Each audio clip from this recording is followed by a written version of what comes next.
Good morning, everybody, and welcome to this misty African dawn where the sun has yet to peep up over the eastern horizon, but there is a layer of mist descended into the valleys of the great Mulwati drainage line and, well, the other drainage lines that dot the low-felt area here. You are on a live dawn safari. My name is James Hendry. On camera today we have got Brian, the buff thumb, Jouer. Brian, what is the thumb today? Yeah, just the regular suit and tie in the morning. Regular suit and tie for the morning, very good. Even though it's Sunday, the thumb is hard at work. Now, like I say, you're on a live safari, and it would be very good to talk to you over the course of the next 3 hours, especially if we don't happen to find anything. But even then, it would still be good to talk to you. Hashtag Safari Live if you're tweeting, or questions at wildearth.tv. That would be wonderful to hear from you. Now, there's an impala, and that is a slightly distressing sight, to be honest, because we heard many lions calling during the course of the early morning, and I know many of you did. Kath, at least Kat and Lucy, various others from the dam cam you heard. Laura, but we don't know where that male lion's gone. Jamie did have tracks of one male heading towards Arathusa, so she's just following up there. We're going to go around sort of to the other direction and see if we can't pick the tracks up coming out the other side. And that's going to be the plan for the first part of the morning. We'll see if we can't find him. I thought maybe there was more than one, but I think maybe just the one so far. We haven't found any further tracks. Anyway, that's the story so far. Something else I wanted to tell you. Oh, yes, it's 15 degrees Celsius, so that's not very cold, 59 degrees Fahrenheit, so it's a relatively pleasant winter temperature. In fact, it's a really good winter temperature. So let's head, we're going to turn around, head down to the south, and then we're going to come back, cut back up towards the sort of western edges of Djuma and see if we don't pick up any tracks of the male lion. And with any luck, we'll have him roaring his last before he goes to sleep in the shade. You're most welcome, like I say, and let's go and enjoy this little exploration of Djuma. That's the little reserve we're on. Arathusa to the west, Cheetah Plains to the east, all part, of course, of the Greater Limpopo Transfrontier Park. 8 million... And a blanket. Now, what are you going to do when the temperature drops to sort of 15 or 5 degrees? I'll bring my duvet. Your duvet. Good idea.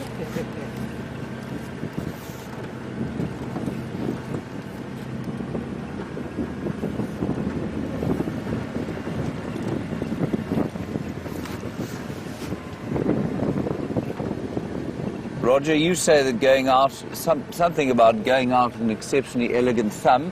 I missed the last bit. Brian, you got it? No? Oh, you feel underdressed, Roger. Well, Roger, you can always go to your cupboard and don your Sunday best. It is, after all, Sunday. You should always look one's best on Sunday, don't you think, Brian? Indeed. Yes.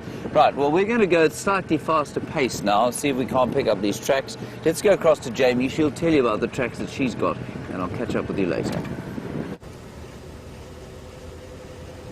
Good morning and welcome to our portion of the Sunrise Safari, and it seems as though James has already filled you in on the happenings and the comings and the goings of the lions, and that's why I'm going relatively fast, because I've got a funny feeling that these lions are, if they haven't already, about to cross west out of our traverse area and into Simbambili.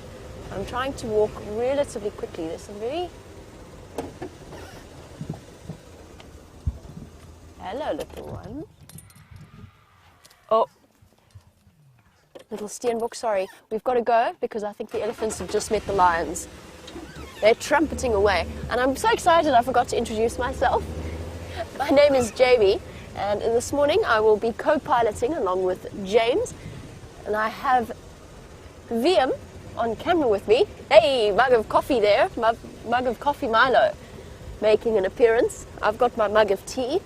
Different strokes for different folks. Oh, and just, you have to see this. No, actually you don't. You don't need to see this yet because we're busy. And these elephants have, I think, found the lions. There was a, whoopsie. All right. Hello. Hello, girl. What's got you so upset? It's not me. Not me, girlie. Oh. Maybe it was just a tantrum. Yes, no, I don't see a lion. But I don't see the lion's tracks either. He might well have been walking along the drainage line behind them. Hello, girl.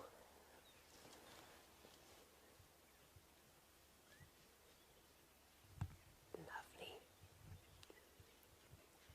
Slightly toning down the start of the morning. Giving her plenty of space just because she didn't look terribly impressed with me, and she's got a little a little cheeky calf there to take care of. A couple of little cheeky calves. One of them just starting to get its tusks through. Was it you lot causing all of that commotion? I think so. I think that answers that question. Little micro trumpet from one of them. All right. I think we might just have had a tantrum more than anything else.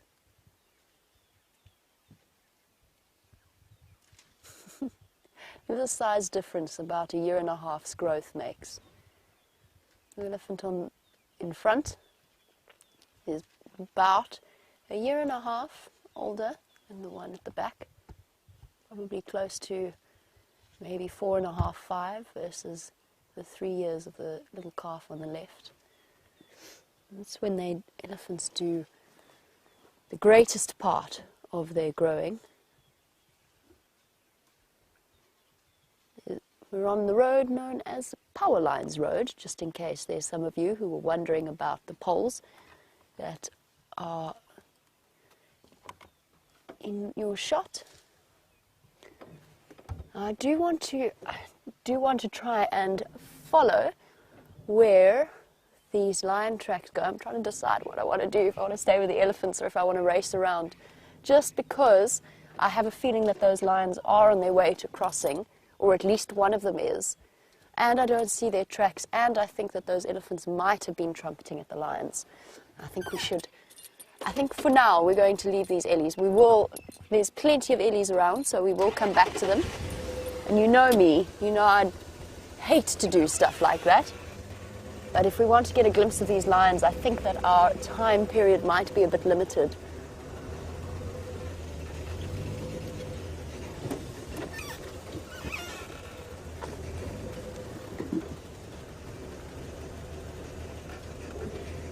We have had so many elephants over the last few days. We've been absolutely spoiled for elephants. And Alyssa, you were wondering whether or not, with the influx of elephants, it makes tracking harder. I think the person that you should ask is currently sleeping, and Brent having a lion after a couple of exhausting days. But he spent probably about 6, maybe 7 hours the other day trying to track down Shadow and her new cub in the block, and just couldn't manage it because the elephants had stomped all over the place and first of all chased the leopards and second of all obliterated their tracks. So yes, it does. Not that we're complaining. I mean, I'm now... And obviously, as you can tell, we have done a loop, so we have returned back towards our original elephant herd. And Chris, you were wondering whether the elephants ever knock over the electricity poles. And the answer is no. It's an amazing thing. Where we sit, I can actually occasionally hear the buzz of the current running through. And if I can hear it, then the elephants definitely can. He's cute. Look, it's trying to eat straight from Mom's mouth. Very cute. Exactly the right age for weaning. So Chris, I have seen rhinos sharpen their horns on those poles. Oh, Mommy, your baby wants food. He wants breakfast. And of course, as I said, it's weaning time, almost. Time for that little one to go straight onto solids. I think, Chris, the the elephants sense the current coming from the poles, and I think that does disturb them. It kind of puts them off the idea of pushing them or rubbing against them. It does occasionally happen, and sometimes they even rip up electrical cables that are underground. So it's not always the case, particularly when they've learned not to be scared of it, although they should be, because you definitely don't want to get shocked by one of these. And I've been sitting under, now I'm making myself nervous, I've been sitting under the power cable before in these vehicles, and there was a power surge that went over, and the whole power cord sort of vibrated, and my right arm went completely numb and tingly. It was the weirdest sensation. You know, we just sit with a big metal antenna. Not that I understand how such things work, but we really do. Reposition slightly. I think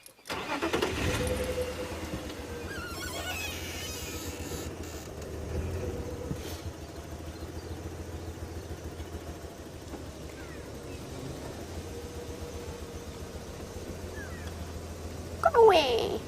There's a go away bird calling, but I think just adding to the dawn chorus itself. I'm going to try and reposition. Obviously I don't want to push these ellies. There we go, we've got a nice view there, so that we can chat a little bit about their budding tusks. And Amy would like to know, does it hurt when the tusks come through for baby elephants, rather like children teething? And how on earth would a researcher determine this?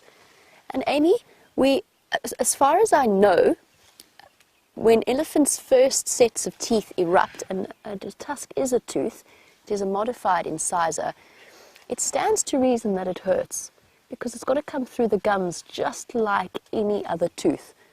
So we know that for puppies and kittens, it hurts. That's why they like to chew things. And I mean, they don't whine about it like toddlers do.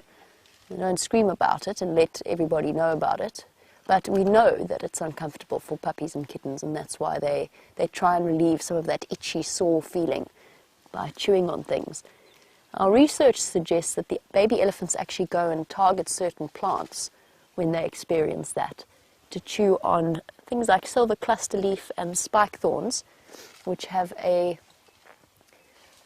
property that makes your mouth go very numb. And I can't think of the word now. It's just gone out of my head. But basically it takes away all of your saliva and makes your mouth go very tingly and numb. Apparently the baby elephants target that for when they have teething problems.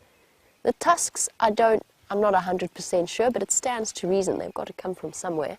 I also strongly suspect that the little antelope growing their horns from the growth plates on their heads, I mean, that's bone growth, and that's very fast bone growth that has to come through the skin. And I suspect that that is also a very itchy, somewhat painful feeling.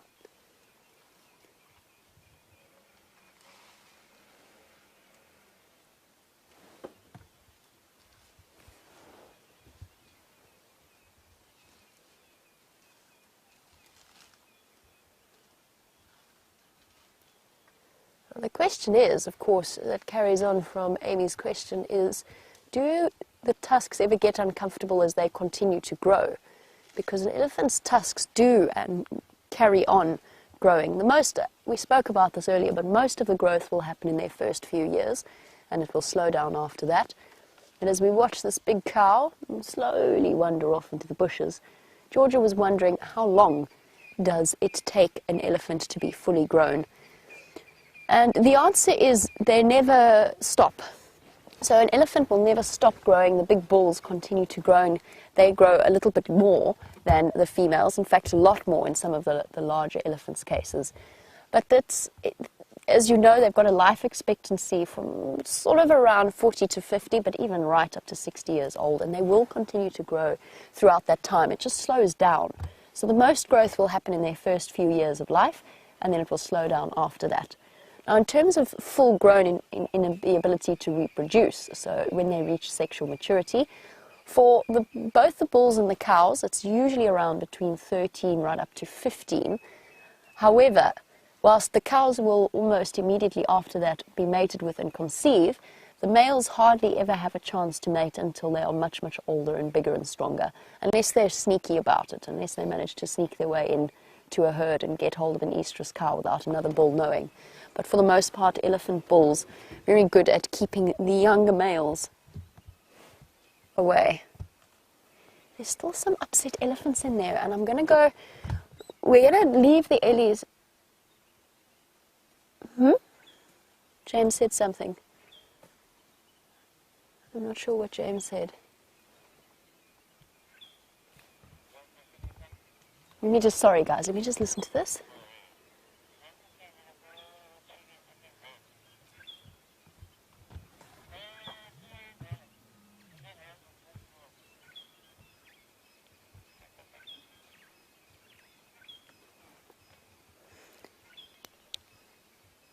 Okay, I don't know what James is trying to say there. He said something, but I didn't catch it.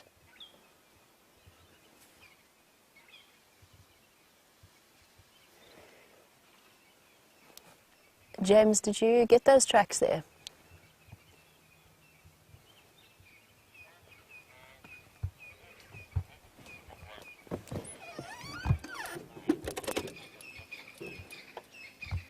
Okay, copy that. Thank you. All right, so just trying to work out exactly what's happening here so that James and I can plan our time sensibly. James, I think, is going to hang around in this area. We're going to move on. Herbert's on foot. Oh boy, I'm sorry. Don't be upset. I just want to come past. Is that okay? Just want to come through. Big Ellie bull hiding out in the bushes there. And while we move on, let James update you as to exactly what he has found. The answer to that great mystery, everybody, is absolutely nothing. I found nothing. Did find the tracks where they went off for the lions towards where I am now. Hubert is on foot, so he's having a look around there. And we'll just see if we don't have some luck there. So we're around about Aratuza. So we'll stick our noses into Aratuza. Hang on a sec.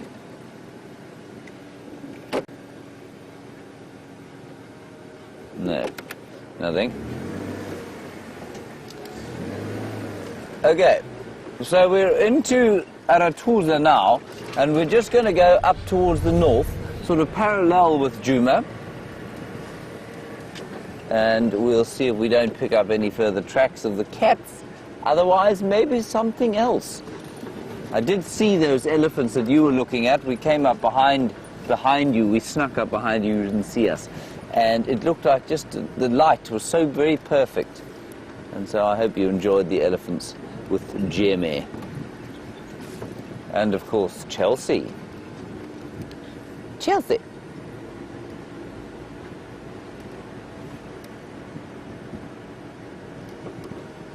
Angie in Wisconsin, you say you don't really want to change the subject, but could we find some wild dogs? Angie, yes, with pleasure, of course we can. No, I don't know if we can. We can certainly try. I'd love to see some wild dogs, especially as by this time of the morning the lions are most likely going to go to sleep. But it would be lovely to find them. I don't know where. I don't think certainly nobody that I've heard of this morning has found any wild dogs. And there's been no update on the radio from Aratuza at all. So we're just going to go up parallel here with the Djuma boundary and see. No one's checked Sydney's dam yet. I know Jamie was on her way there, and I think she's probably going to continue that way. And we'll see if she has any luck that side. It'll be a slightly Pyrrhic victory if the lions are at Sydney's dam, because we'd kind of planned to go there and then we got distracted along the way. They've probably been sat there the whole time.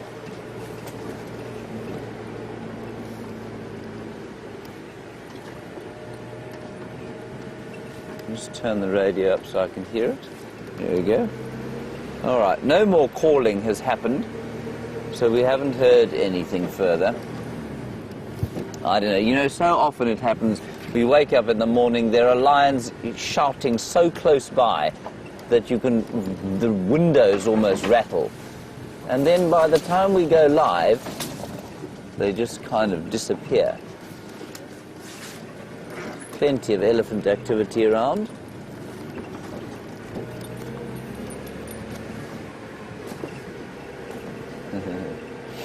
Now, for those of you who don't know, there's some wonderful news that Brent managed to hear from Tristan at Simbambili Jr., erstwhile member of the Nkuhuma Pride, has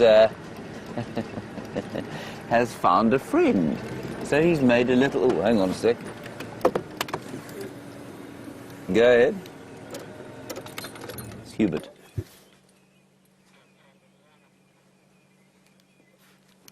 Go again.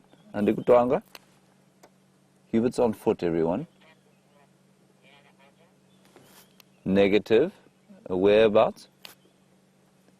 So he's heard a lion.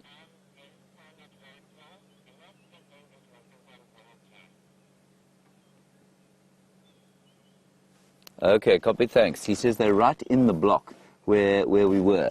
Copy, I'm close by. I'll come back that area now. Okay, so, just to give you an idea, we're driving now parallel with the Triple M break, which is the eastern boundary or western boundary of Djuma. We're in Arathusa, and we've got about, say, 200 yards to the boundary, and then 200 yards to the next road. And in between there, he can hear the lions calling. So let's just move along there. Don't worry, he's in no danger. Remember, we can sort of track lions on foot. It's not a particularly dangerous thing to do. He's calling me again. Go ahead. Utkumel.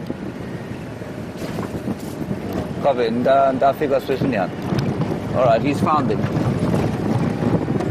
I'm just trying to think the best route from here. Yeah, I think it's going to be to continue along here. This is wonderful. Tex, go ahead. All righty. Brilliant to have a tracker who knows what he's doing on foot. Fantastic stuff. And so he's just found the one male.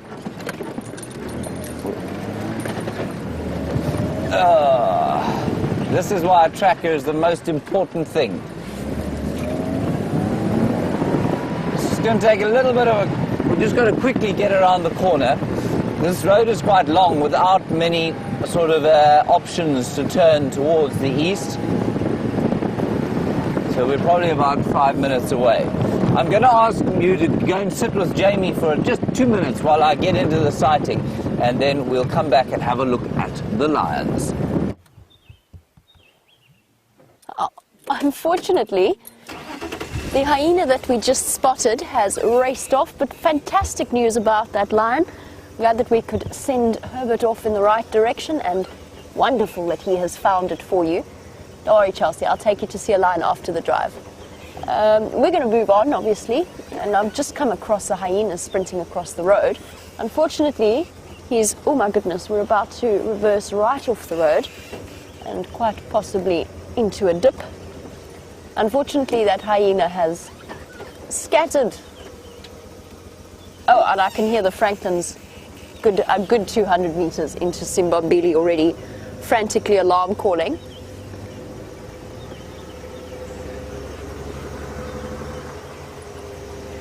And Lucy, on the subject of hyenas, I think you're feeling the absence of them as much as I am. You were wondering if we've had a chance to look for the hyena den. No, we haven't. I know that it's still somewhere around, or I strongly suspect it's still somewhere around the Aubrey's Road area. And in fact, to be completely honest with you, Lucy, I'm not 100% convinced that they've abandoned that den site anyway. I suspect that they might be around there.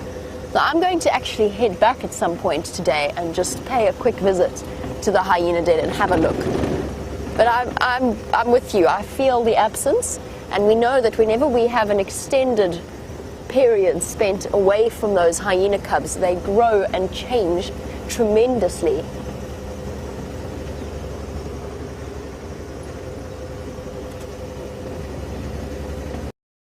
And I'm going to go and look for different lions. That's my plan, different lions and maybe the hyena den again.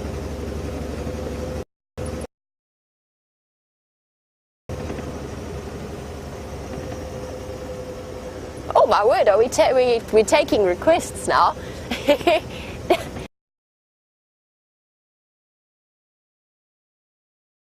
I'll keep an eye out for you, Di. I really do enjoy watching vervet monkeys, and we've got the perfect camera for it, because it'll get us right up close and personal with them. You get to see all of those little intricate details on their fur and on their fingers. I will be searching for vervet monkeys, I will be searching for baboons. It's been such a pleasure to go to bed at night to the calls of baboons barking away outside our windows. I hadn't realized how much I'd missed that sound until it came back.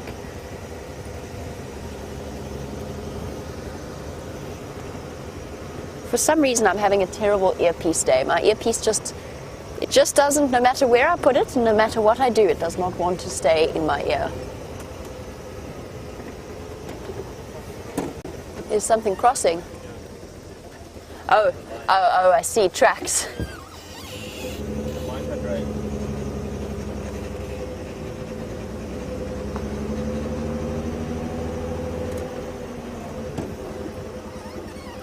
There we all spotted Viam in the middle of an elephant track. But these are not 100% fresh. So these are not from last night. I think this might have been from the night before. And there you go, a perfect lion track in this beautiful golden morning light. I'm going to hop out just to point it out because I know it's difficult to see if you have never seen a lion track before. Here we go.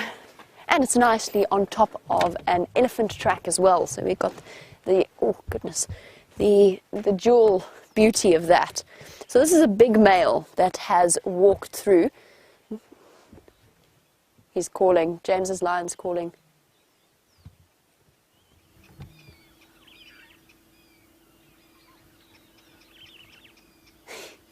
Well, I'm sure James is on his way there as we speak. All right, just got distracted there listening. Now there's the lion track, the back track falling on top of the front track. Every time I put my hand there, you get the shadow. It is a male, just judging by the size of it, it's almost the size of my hand. And he is going in this direction.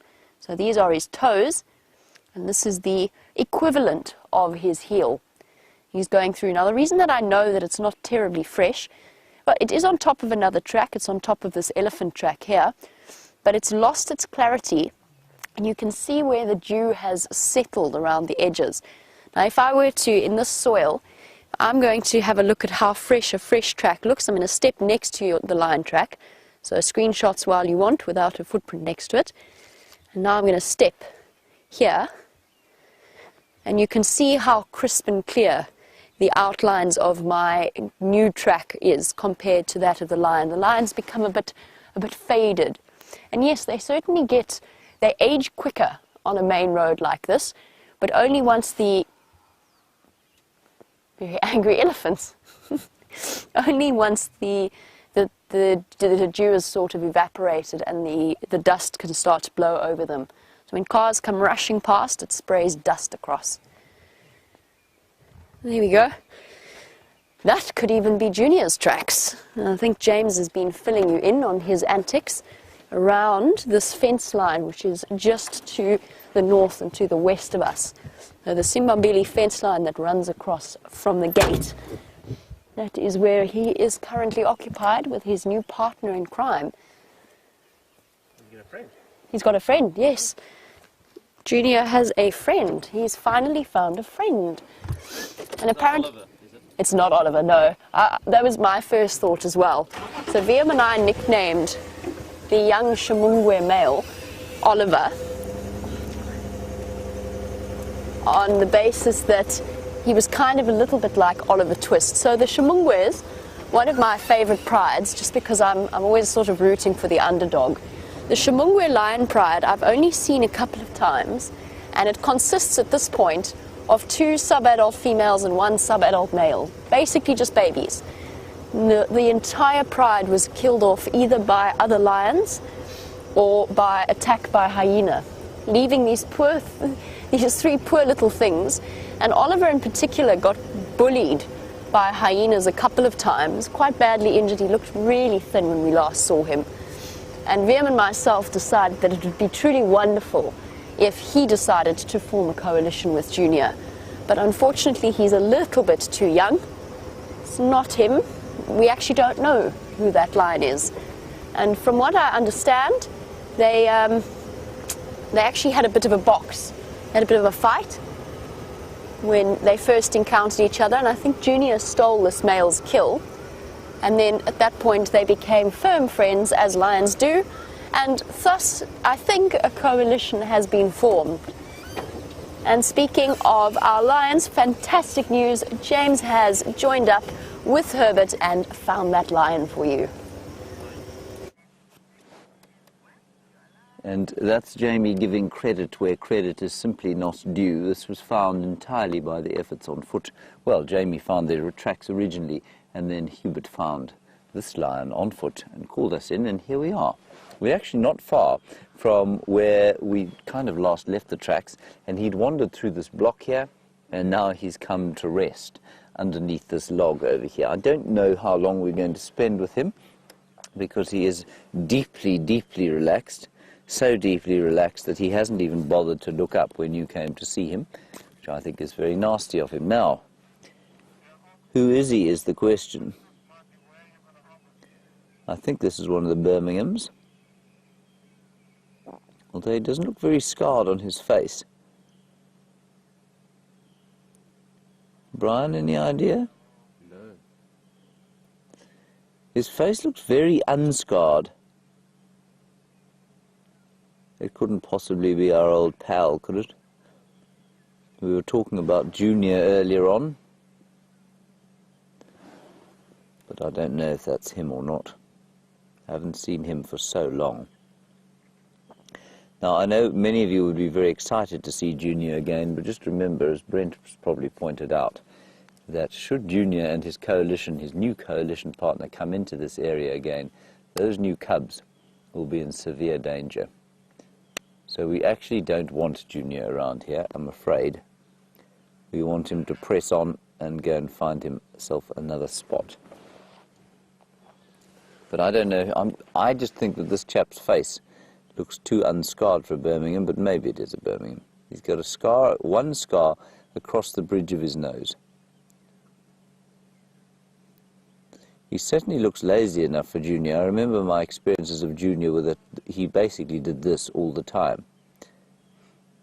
There, he's opened his eyes at the insult. No, he is quite scarred. I'm sure this is a Birmingham, yeah. The mane is too full.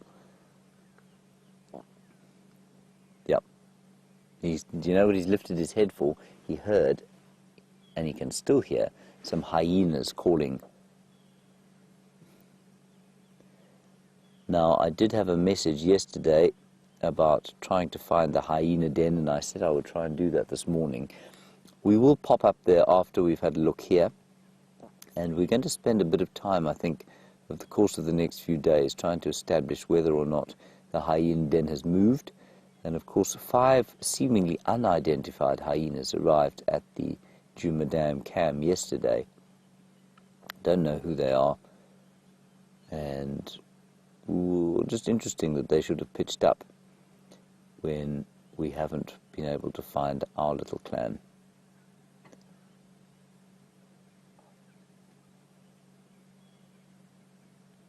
You can also hear some monkeys' alarm calling to the far south. At least he's managed to open his eyes for us. That's a relief, isn't it, Brian? It is. He was being rather... Just rude. Just rude, exactly. Sunday rude. Exhausted from the week's efforts.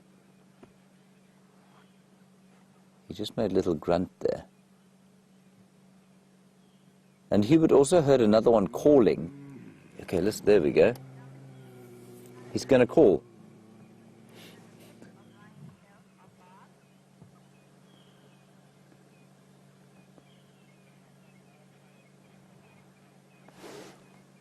Sorry, I'm just listening, everybody.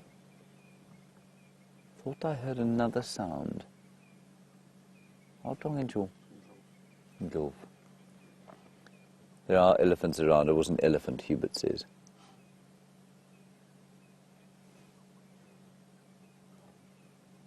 Sorry, we had a question about whether or not the tail of the lion is barbed. Sorry, go again with that, Kirsty. The game drive radio is going ballistic in my ear. Right, Dominique, you're in Canada and you want to know if a lion's tail is barbed. No, a lion's tail is not barbed. Its penis is barbed, interestingly, but its tail, as far as I'm aware, is not. I have touched a lion's tail and I have not found any barbs on it. The lion, of course, was no longer, but there are no barbs as far as I'm aware. So I don't know where that could come from, the fact that the penis is barbed. And, I mean, we could go into discussions when we see them mating about why that is the case. But the tail is pretty much the same as any other tail on a cat that you'll find.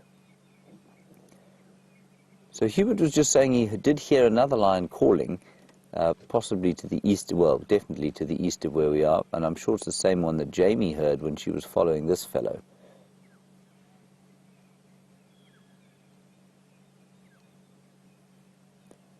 So I don't know where that one is, but sounds like still on Juma, which is nice. And the elephants, it took us a little while to get here, everyone, because we came across a large herd of elephants in the middle of the road. And one doesn't want to irritate them too much. We did have to kind of squeeze in amongst them. And the youngsters got very cross with us, while the older ones just continued with their breakfast. It was quite amusing.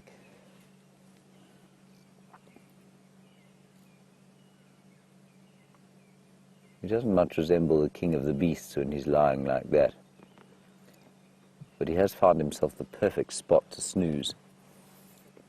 It's entirely possible that something could wander past by mistake.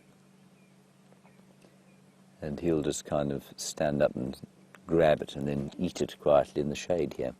It's going to get quite nice and warm, probably reach 27 degrees Celsius or so, about 80 degrees Fahrenheit.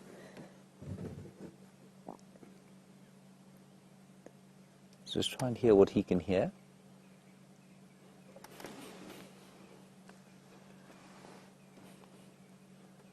Hello, Claudio. You're in Johannesburg, up early on a Sunday morning.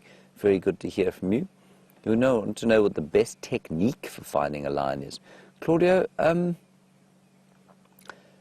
tracking is the best technique to find lions, and tracking means following the tracks, the footprints, basically.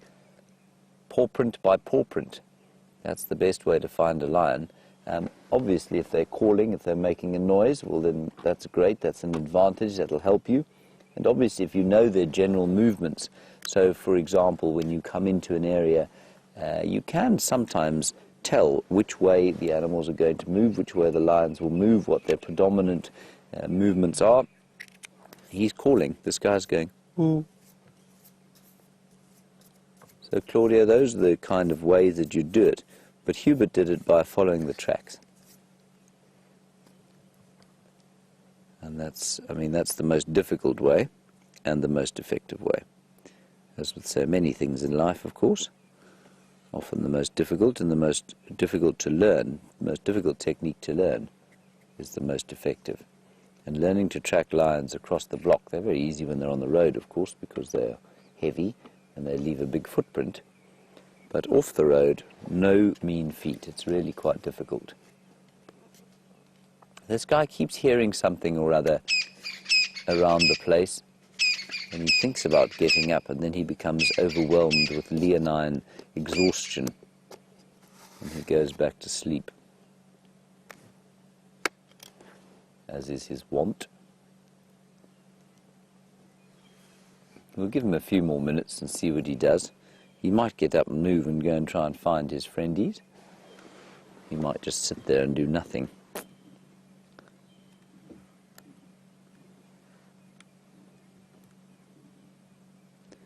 Certainly sitting and doing nothing seems to be his general attitude at the moment.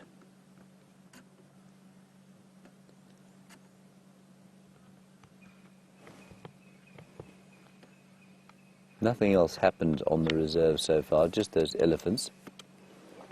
No leopard tracks. I know that Aubrey and Taxon are around Treehouse Dam, hoping to try and find some leopards.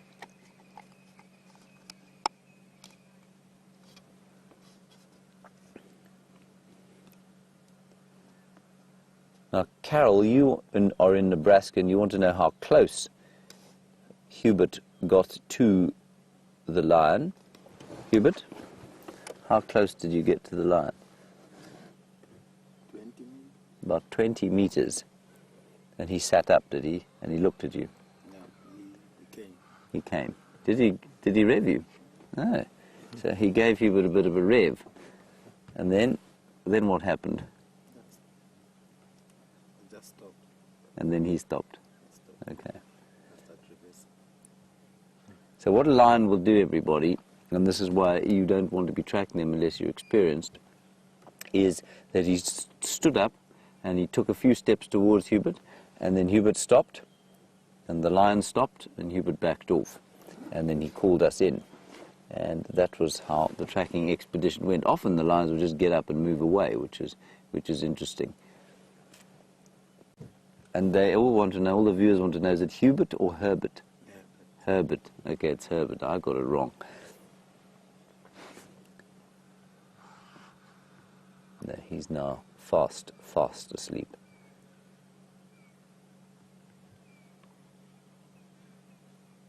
He keeps hearing something. Let's just listen carefully.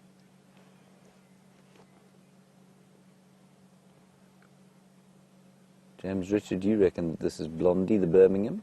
Could well be. Their manes amazingly they've really filled out in the last little while. They're definitely coming into their own now, these lions.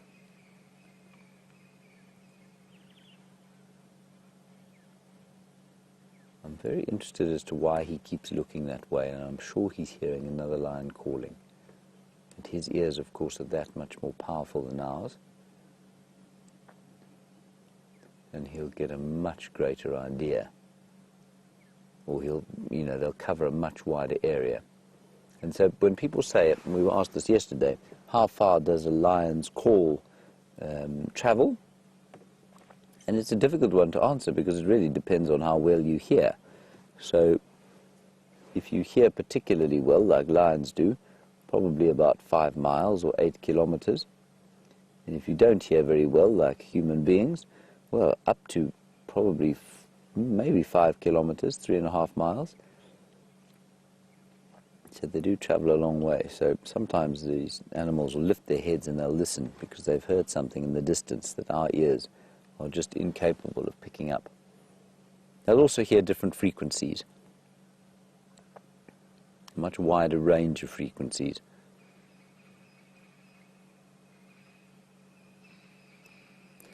I don't think we're going to give this guy another 2 or 3 minutes, and then if he doesn't start to move, we too will go and see if we can find something else.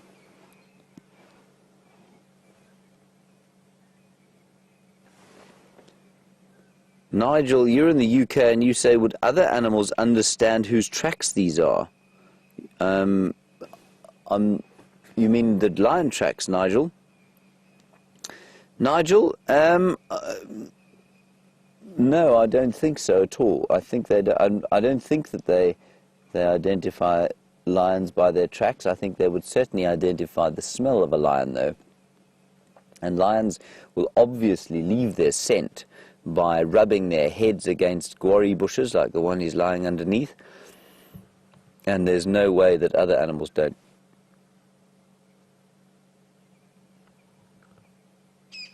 Sorry, I just stopped because he lifted his head and I wanted to see if we could hear what he was hearing.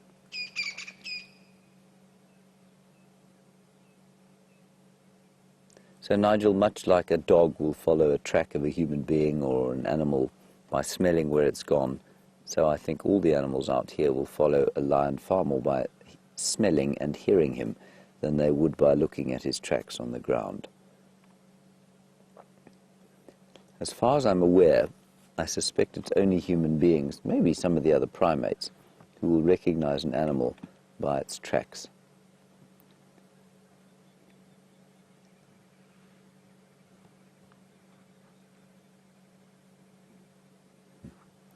Sweet, sweet lion, repose.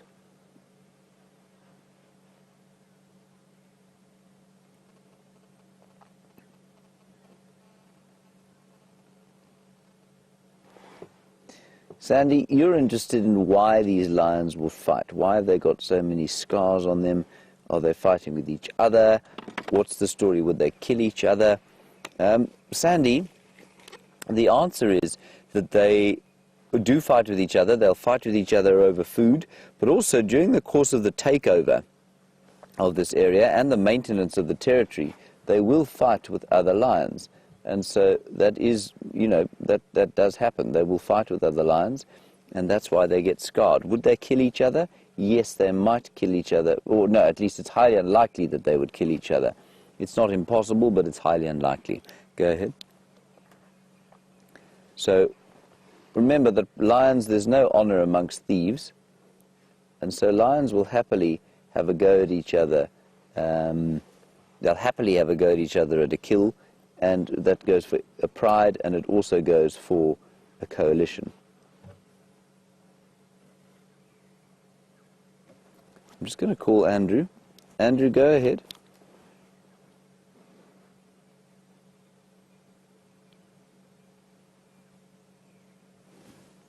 Andrew, come in.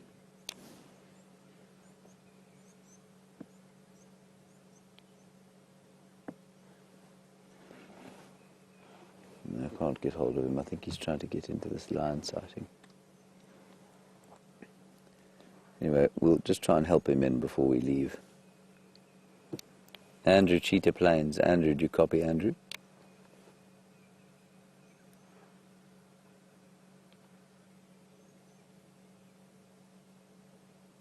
No, nothing.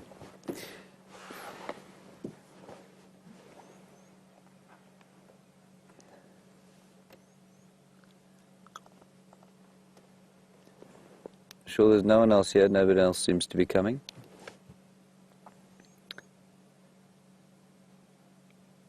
Sorry, a question about their eyes there, from whom I don't know, but the question is, do their eyes move? And that's from Insomniac. Their eyes do move. I know what you mean. It does look a little bit like when they want to look in a certain direction, they move their heads. Their eyes absolutely move, yes, completely. They also shut readily whenever there's a little bit of warmth on them. The one animal apparently that doesn't move its eyes particularly well is a bush baby. And a bush baby's got very large eyes, and they're unable to move them within the socket.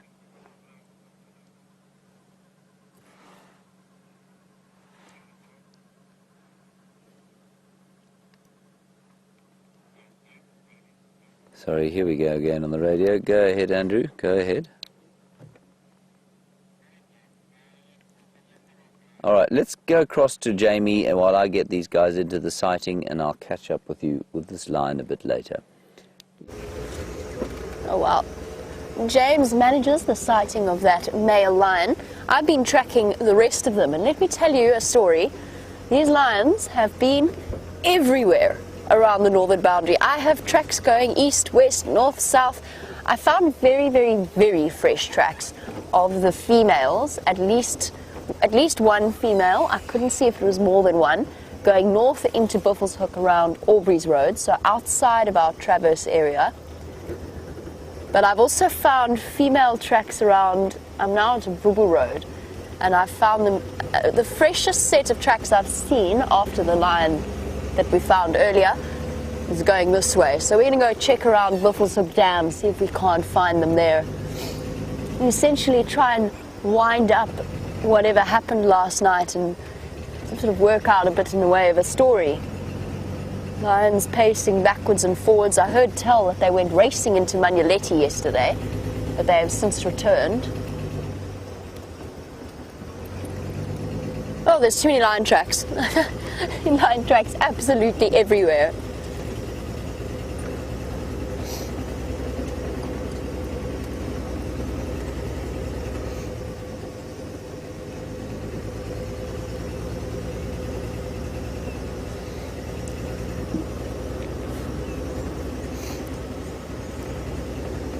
Now, Karen, you were wondering on the subject of lions, whether there is a difference between the lions in this area and the lions in the Serengeti. And there are differences in lions throughout Africa. So all of the African lions have slight differences. Hello, boy.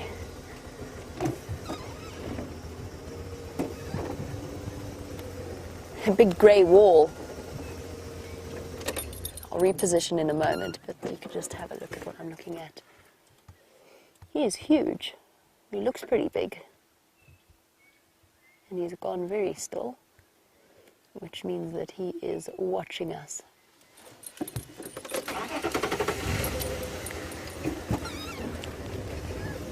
No, boy, stop it. We give you plenty of space.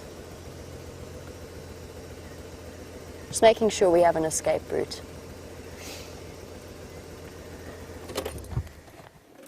I saw that coming.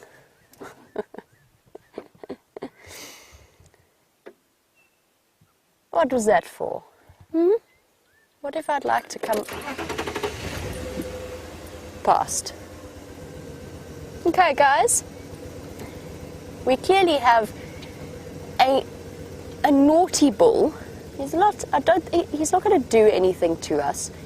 He's not, I don't think, in any way dangerous, but we are going to give him plenty of space because important to remember that they are, first of all, they are much bigger, much larger than us, and second of all, we are in their home. So automatically, if an animal is upset with you for some reason, that is your fault. I'm just trying to gauge his reactions. I think that now we've given him plenty of space. I think he's just being bolshy and rude, but he is a very large bull, and I have been smelling must around here. So whilst it doesn't look like he's in the height of must, I'm just going to give him a little bit extra room.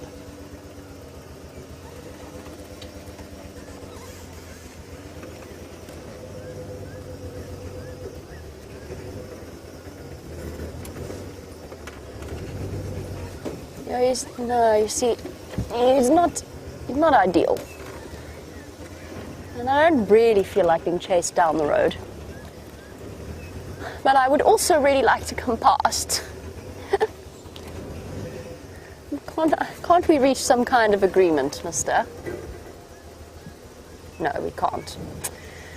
There's no way around that without getting charged and upsetting the elephant, so we'll go around. We'll give him some space, we'll wait for him to move off, and then we'll come through this way again. It's a pity because that's where I want to go track the lions. Take the fire break more anyway. Should we take the fire break, Liam? Let's take the fire break.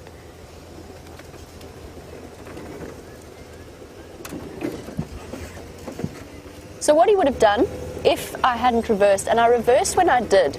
So there's a reason that I handled that the way that I did. I saw him from a long way off coming, and I could see his body language go funny from the moment we stopped to look at him. Now the reason you've often heard us talking about the fact that we don't race away from a charging elephant because we don't want to teach it that this is now the best game ever. Let's go chase cars and they'll drive away from us immediately. However, he was far enough away that I wanted to avoid the next situation. Here's what would have happened if I'd been closer. He would have stormed forward in that way that they do, the sort of the head toss. And he would have come and he would have stopped right at the front of the vehicle.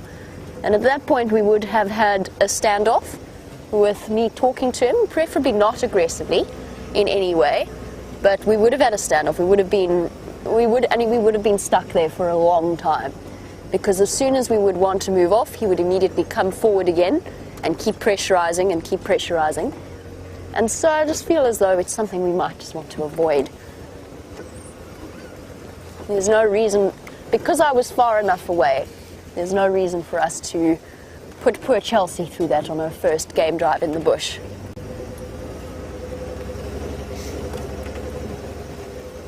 Now, Cindy, I said that I caught the scent of must, and I'm having to sort of struggle with my blocked nose this morning, the dust from yesterday.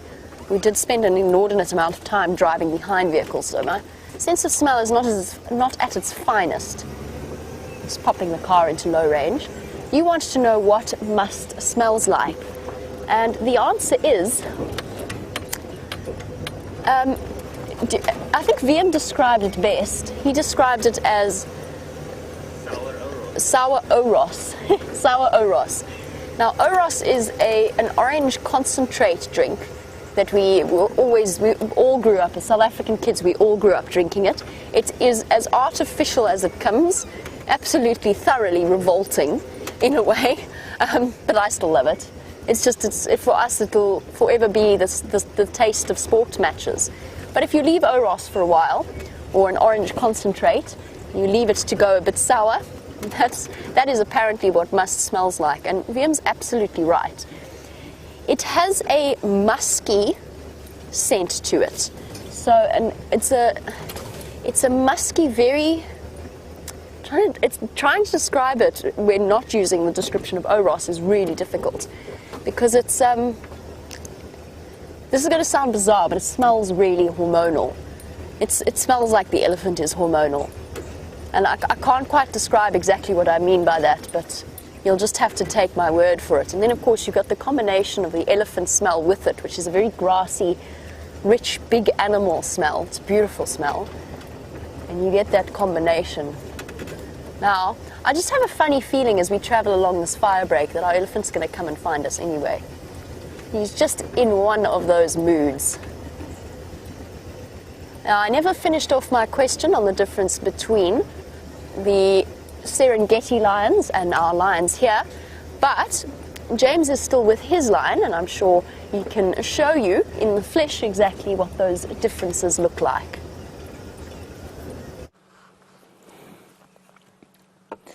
This lion, everybody, has opened his eyes once and has now closed them again. And very exciting, really, isn't it? So I think a few more minutes and then we're going to press on and see what else we can find. There were some elephants around the corner here. Maybe we'll head down towards Treehouse Dam and see if we can't pick up on a leopard track or two. But there are one or two people coming into this sighting, so I'll just have to wait for a few of them to get here so that we don't leave him unattended. Nice to have so many elephants around, I must say.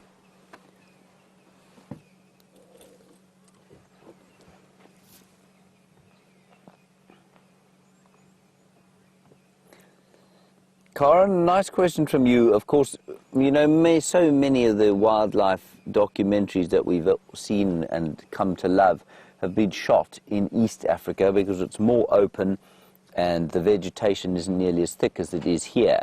And so it's just easier to film in and easier to find animals quite often. And you want to know if there's a difference between the lions there and the lions that we get here. And the answer is no. There's no difference at all. They are the same species.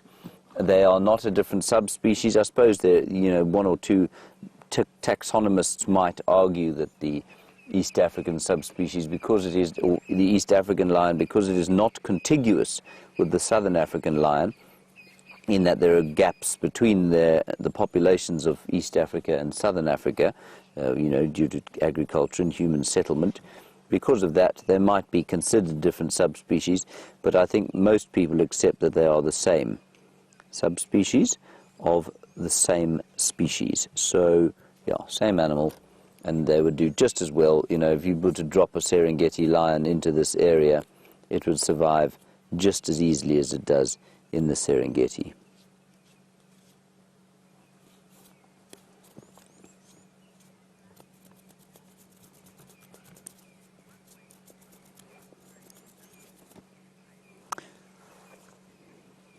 Chitwa, a question from you that's a little difficult to answer. Oh, sorry, okay. So you want to know what the difference between an Asiatic lion and an African lion is. Chitwa, the difference is they are the same species. I think, again, there's probably quite a lot of controversy over whether there are different subspecies or not, and whether they are all the same, or perhaps the Asiatic lion forms a different subspecies. It is the same species, though, so it is Pantheropardus, and there is also some debate as to whether that Asiatic lion that occurs in the Gir forest of India is in fact native to the area rather than introduced. And I forgot exactly what that argument is. But certainly lions did occur in India and throughout Asia, and so, you know, I mean, they would have occurred there even if that current population has been introduced. And they are the same species. I think you'll find, though, as time goes on, it will diversify slightly from the African lion, but they're absolutely the same animal, pretty much. You know, the best way to describe it is with the leopard, which has got 9 subspecies that occur from here all the way to the far east of Asia. And they all look actually quite different. You know, if you take, for example, the Amur leopard, of which there are only 50 left in the far east of Russia, well, the Amur leopard is a much larger creature than, or more similar size to ours, but much fluffier. And although it looks almost like it must be a different species, it isn't. They're all the same, they're just a different subspecies. So genetically very closely related to our leopards, and lions even closer related than the different lions of India and Africa.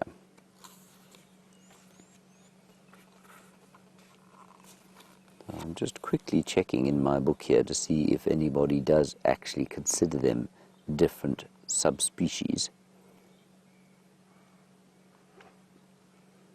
But I don't think that is the case, no.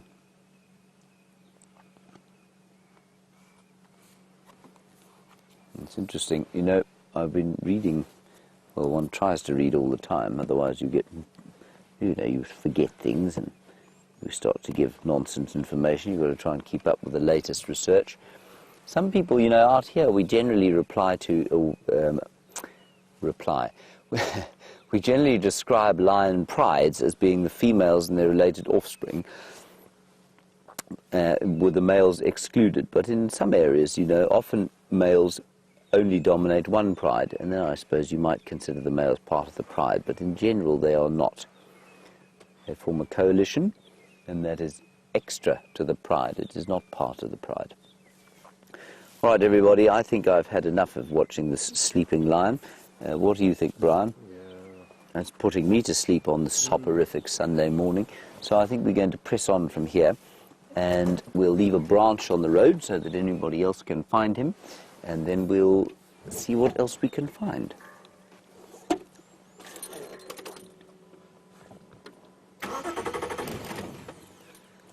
He's not even reacting when I try and start the engine. Kat, you're in Tampa, obviously, and you want to know about whether their scent marking smells like buttered popcorn in the same way that leopards does. I don't think I had noticed that, no.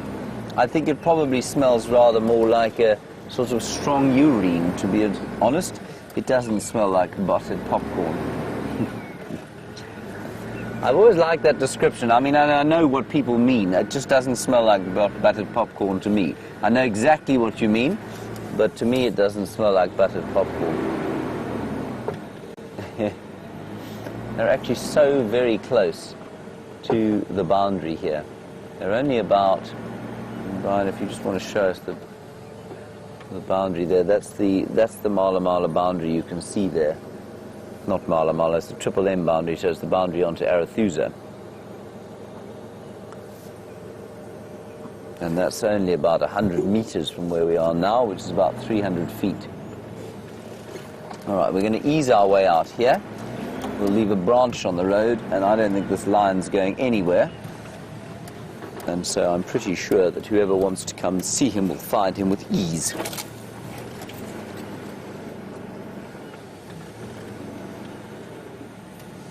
And Joyce, a nice one from you about lions keeping their claws sharp, and you want to know, do they sorry, do they have to keep their claws sharp like a house cat?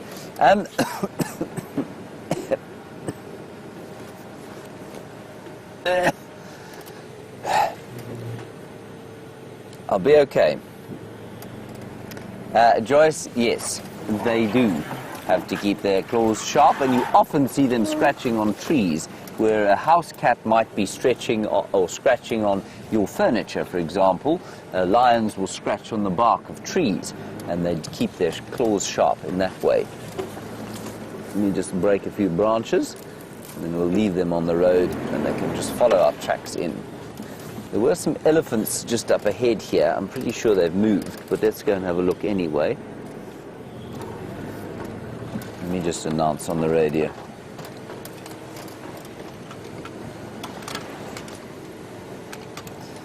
Stations, I'm leaving this one male lion static in the same place, 100 metres north of Impala Road, Ballinites Junction, about 50 metres to the west of the road. There's a branch on the road, just follow the tracks in. He's under a quarry bush there.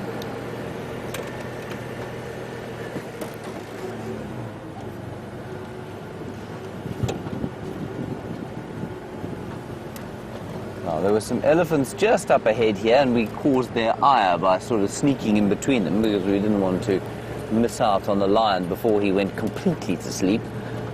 There they are, they're still there. Marvellous.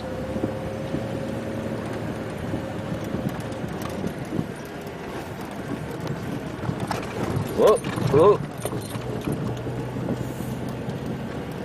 We'll just have to say our apologies because some of the little ones got very cross with us indeed.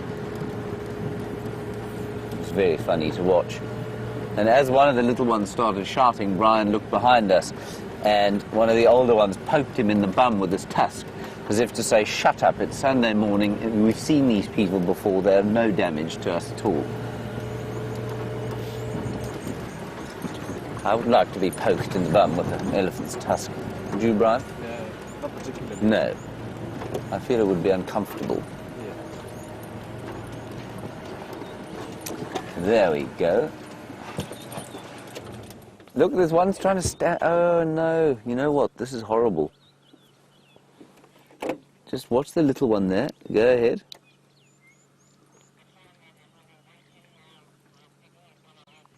Look, that foot is has got trouble. Go north on Impala Road. You'll find the branch in the road. That little elephant has got a major problem in the wrist joint there.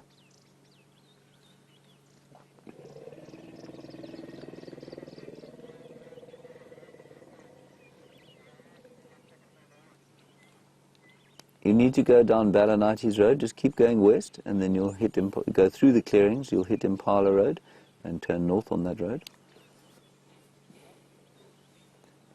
That's really quite distressing to see, because I don't see how.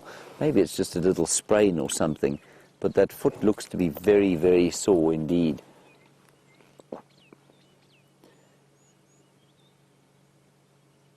I can't see any obvious injury on it. Swollen at the foot, maybe. Yeah, there is. It's swollen at the foot. Maybe there's a big thorn in there, which will eventually just be sort of extruded. The elephant's foot will push it out.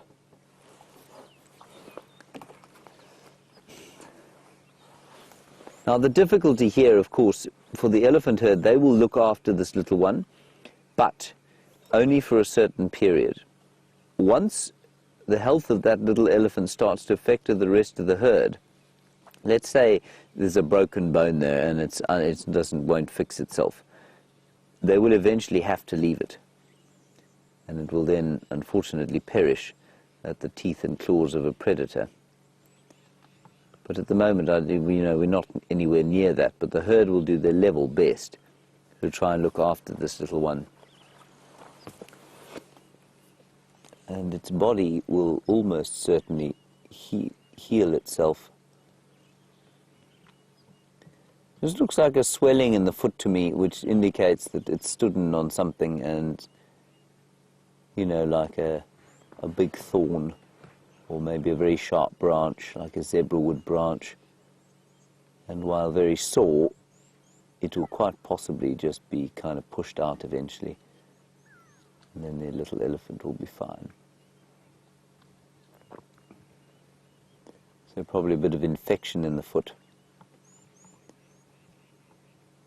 But certainly he hasn't lost any condition, looks to be in very good condition, so probably okay. Just not very nice to see. It is interesting. You can see the winter colours here. They tend to be a little bit bland in the absence of some proper sunlight. But when the sun shines, oh, I love this golden colour.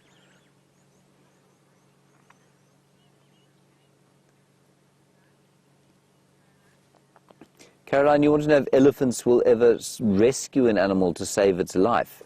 Their own, absolutely. They will pull youngsters out of the mud. They'll help them if they get stuck in sort of thick bushes if they're very young. They're very, very careful of looking after the little ones when they're in any kind of distress. In terms of other animals, I've not seen it happening, no. I imagine it's maybe possible because they are very sensitive. They don't like distress. But I've not seen any records of elephants actually pulling an animal out of the mud, for example, other than, you know, another elephant.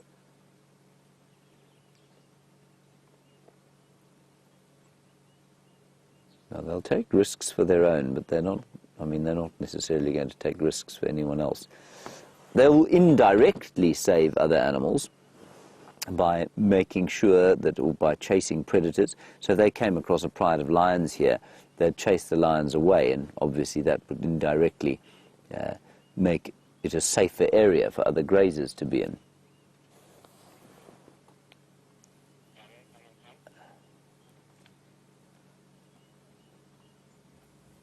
Shame, it does have a nasty limp.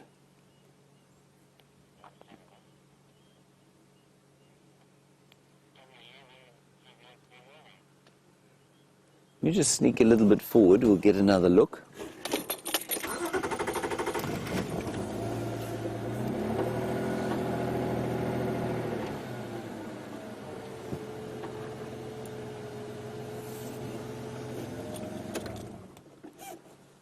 There we go.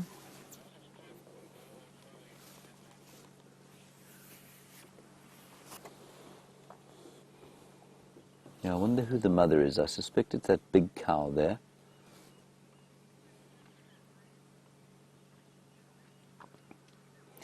Jen, you say being so close to the lion, could he fall prey to the lion, that little elephant? Jen, no. Not with the herd around. Already that elephant is much heavier than, well, no, that's not true actually. The lion is probably around 180 to 200 kilograms. That elephant, being probably almost, or probably 18 months old, is probably about 150 kilograms. So slightly smaller, call it the same weight if you like, but the herd would go absolutely ballistic if that lion came through here. They would destroy it. If that lion decided to have a go at the calf, it would be an extremely, extremely unwise decision. The elephant's probably about 2 years old. I can just hear them talking quietly to each other.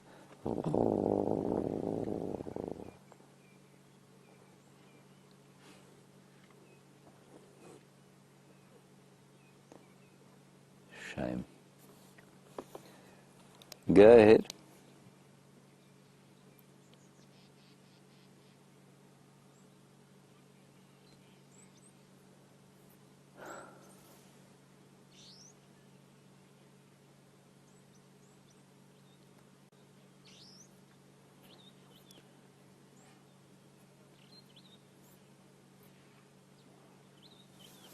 Okay, we're just going to put a russet bush willow on the road. Just come north up Impala Plains. I'm still on Impala Plains Road. If you get to me, then you've gone too far. But you will see the branch in the road there, and the tracks going off.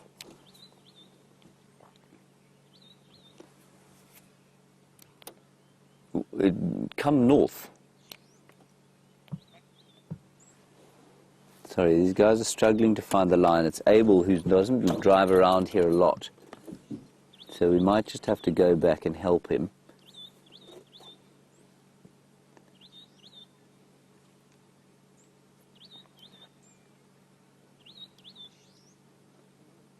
All right, let's go and have a look. I'm just going to help Abel get into the lion sighting. We'll go across to Jamie and find out what she's doing, and then we'll probably head down south and see if we can't pick up some leopard tracks. I have been listening to the conversation on the Game Drive channel, so I know how complex this arrangement has turned out to be. Very sad to hear about that poor little elephant wandering about with a sore foot. It's never pleasant to see an animal suffer, and particularly a baby elephant. We've spent so many days with the lovely babies recently, and it is very sad. Oh, let me tell you the story of my elephant.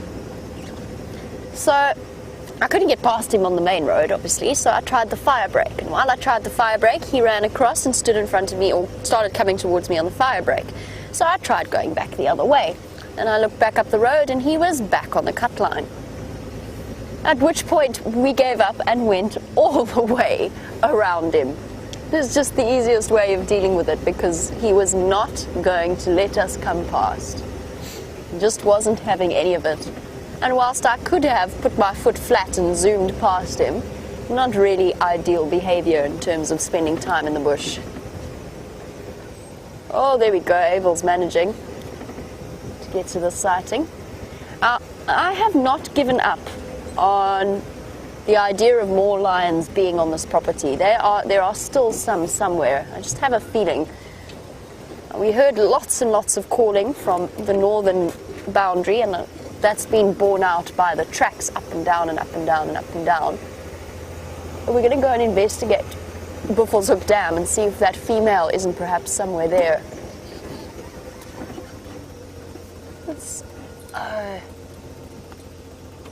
There's the white-crested helmet shrike, and there's also a southern black tit that was calling. I was confused as to why I was seeing one bird but hearing a different call. Here we go, some grooming white-crowned shrike, helmet shrikes. That's a baby. That's a juvenile white-crowned helmet shrike. And if we watch, we might even get to see it begging. And just on the subject of birds, for those of you who were watching the show a little while ago, we were talking about a cuckoo, and we saw a levalence cuckoo, or a valence cuckoo. And I was a bit confused because they're migratory birds, so it shouldn't really have been hanging out. And I said it was being mobbed by starlings. And the reason I mention this is because the helmet shrikes also play host to cuckoos. I went back to camp and I asked James about it because I was confused to see a levalence cuckoo. And apparently very, very common to see them in their first year. So what I thought was a cuckoo being mobbed by starlings was actually a cuckoo that had been raised by starlings and was with his family. That's something that you could see with the helmet shrikes as well. It's very common to see these poor little birds feeding a baby that is double their size. In this case, though, the bird on the left is their legitimate offspring, and the whole group will play a role in feeding it. Okay, let's go see what Buffelshoek Dam has to offer. Just hold on one moment, sorry. I am earpieced up. There we go. Managed to wrap my earpiece around the lever that controls the back of the chair and the door handle at the same time.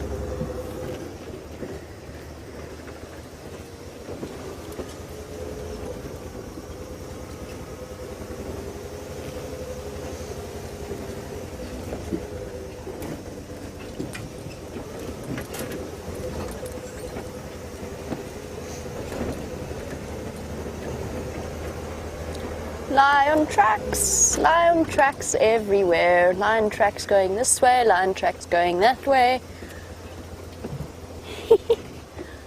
And there's got to be, somewhere here, there's another lion, at least one other male, because that calling was still coming from this area. Let's go see if maybe there's one sunning himself on Buffelshoek Dam wall.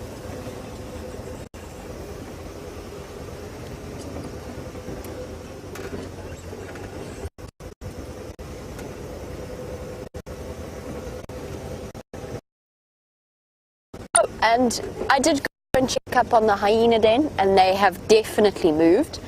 Went and visited both den sites on Aubrey's Road. There was not a hyena track there. And Rachel, you were wondering what kind of clues you were going to be looking for in order to relocate. the lions once again. And Rachel, hyenas.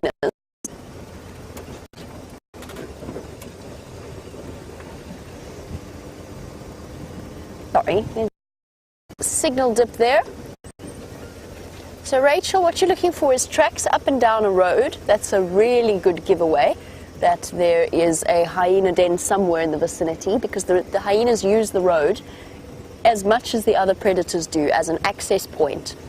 Then you start to look for middens, or what's actually known as latrines, places where they've regularly defecated, but not right at the den site itself, but around it.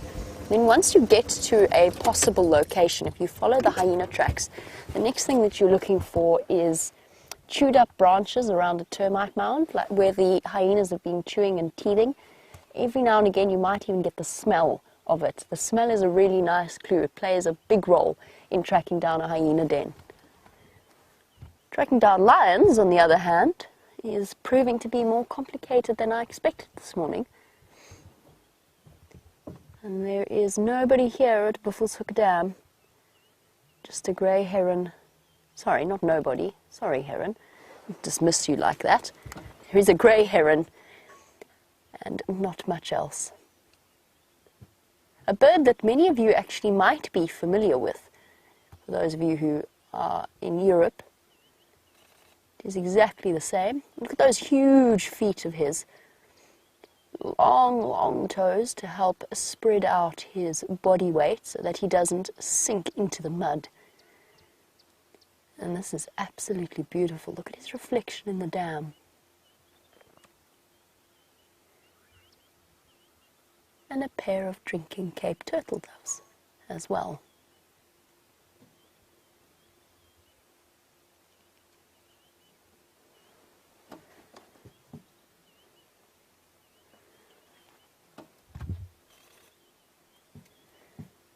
On the subject of water-based birds, Joey, in Australia, you were wondering if we get whistling ducks on Djuma, in the Sabi Sands, and if so, what species?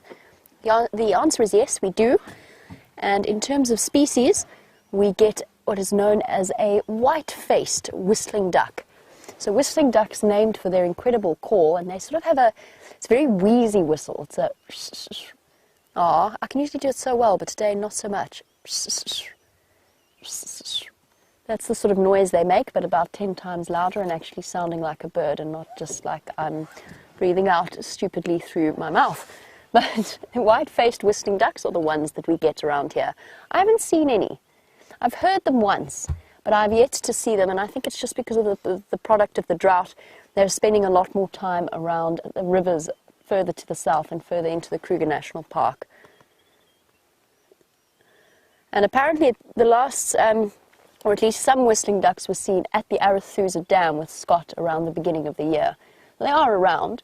I just personally haven't seen them, and I've heard them a few times. My favourite duck is the comb-billed or the knob-billed duck, with its very strange protrusion that sticks up above its beak. A really interesting little bird. And here's another favourite. Just because Buffelshoek Dam always provides, there's a little tiny, tiny three-banded plover plucking its way. Here it is, like a little crowned lapwing, but miniature. Dashing along. And unlike the heron that we were watching earlier, this little speedster does not have the back toe that sits on the sort of to balance it out at the back. So all of these, there's two. All of these ground-based birds running around like this, lapwings included, will have the back track missing from the toe. Their back toes are very, very small. You can see why they're called three-banded with their banded chests. This is most likely a mated pair.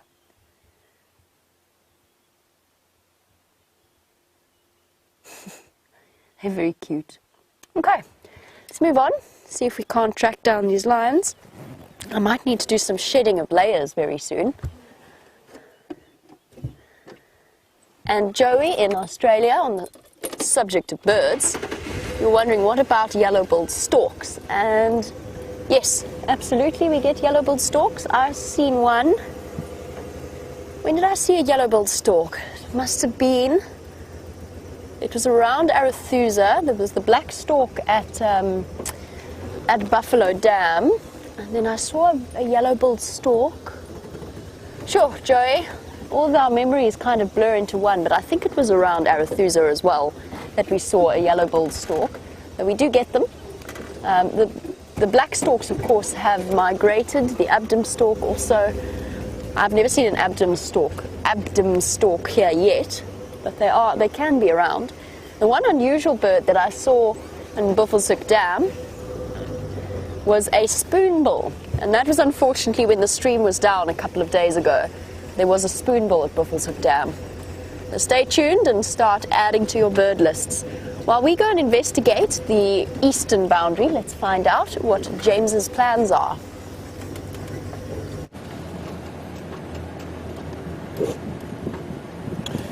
Our plans, everybody. Just listening. The lion just got up and walked into Arethusa.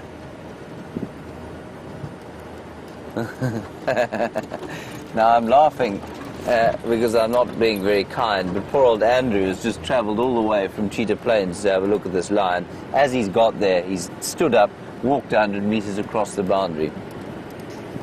That's astounding. Anyway, we'll keep an eye and listen out for what he's going to do.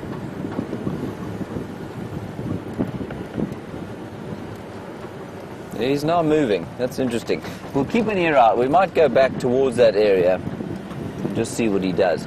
First thing we're going to do is go down towards Treehouse Dam and see if we can find anything over there. Brent had that amazing sighting yesterday of the elephants playing soccer. Oh, just want to quickly pick something up here.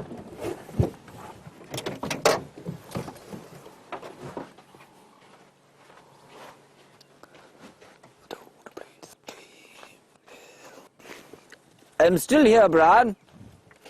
Don't worry.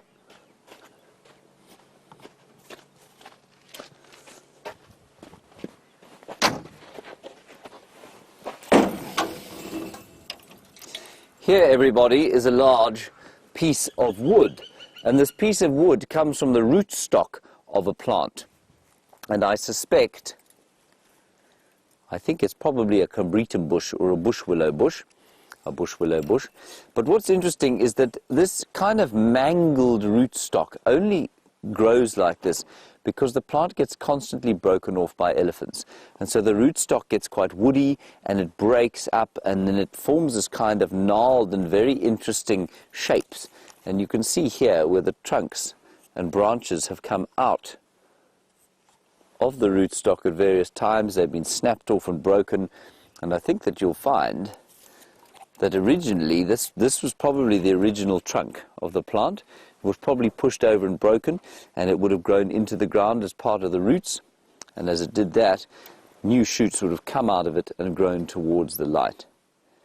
Isn't that nice? And Brian, just quickly, I mean, if you were to polish that to a really fine sheen, you'd have some very beautiful wood indeed.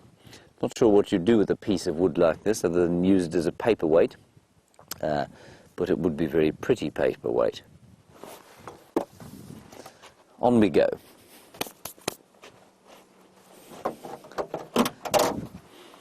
Brian, was that the most entertaining thing you've ever seen in your life? It was incredible. Good, I'm glad. I'm just assuming that the fact that your sighs and wheezes of wonder are not audible because of your buff. That's exactly.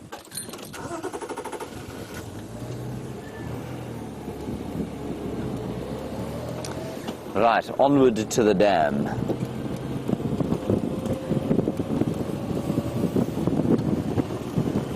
The great mine that is the Treehouse Dam.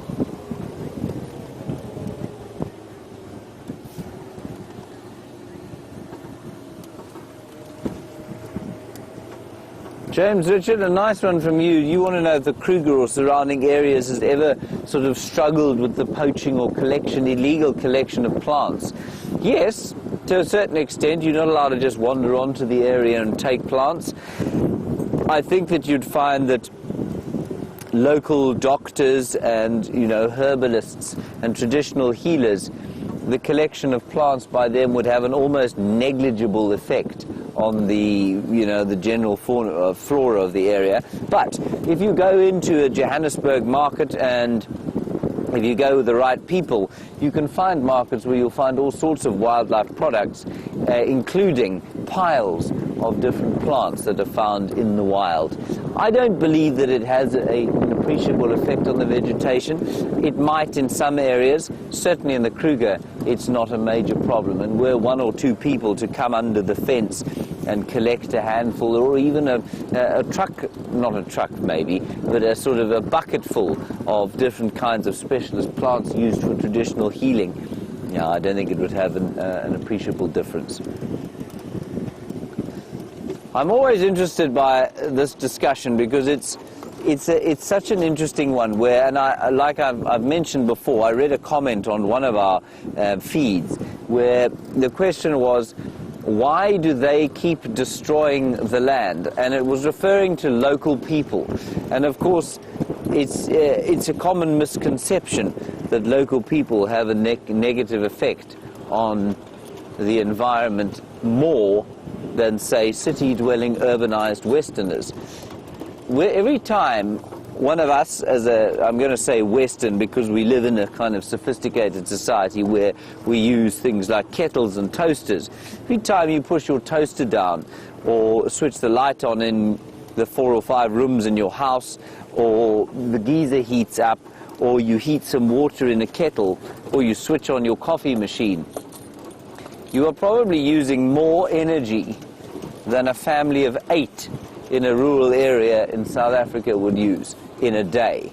So it's always interesting to me how we, and I include myself in this completely, we see like the chopping down of a tree and we think, oh, but that tree is so ancient and it's, it survived for so long and now it's been killed and it's, it's so sad that it's being used for firewood, or, when we are disconnected in the kind of urbanized setting. When we turn on our kettle, we don't realize that, we're burning far more coal or whatever power source it happens to come from than that family that has chopped down the tree is using. And I think it's something that we should be very aware of, because we just can't see the environmental degradation that we are making. Now, the elephants are in great numbers around here, and Jamie, the elephant whisperer, has found some more. And despite my whispering to him, he doesn't really want to show his face. And unlike our elephant bull from earlier, this gentleman is actually quite shy. But we really truly have been spoilt with elephant sightings this morning. There's so many of them about. It seems like at every turn you find either an elephant herd or, in this case, a solitary bull just hanging out, enjoying his own company. Now, I'm not sure how many of you have ever... Stop swishing so much. I was going to say, how many of you have ever felt what an elephant hair feels like? If you've ever been fortunate enough to do so. It is incredibly coarse. It's thick, it's almost like wire.